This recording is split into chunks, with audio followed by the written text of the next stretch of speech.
Hello, good morning sa ating lahat. Ayan, Monday na naman. So, enjoy lang natin yung ating pagtatrabaho para bawas pagod. Ayan, nire-ready ko pala yung aking lunch ngayon.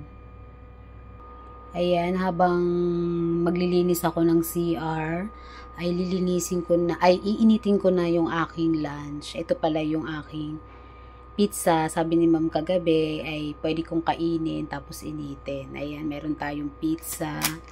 Tapos meron tayong yung last Friday na niluto ko, iinitin ko na rin. Para mamaya, pagkatapos, kung maglinis ng CR, magla-lunch na ako.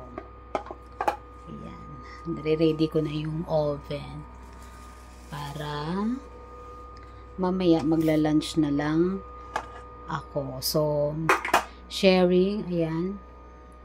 Pagdating ko kahapon galing day off, nakaka-appreciate naman talaga. Ang dami nilang binili sa aking tinapay. Ayan. Nakakabawas ng pagod kapag naka-ready na yung ating tinapay for ating breakfast. Ayan.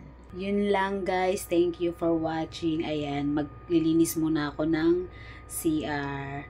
Thank you for watching. Have a blessed day today.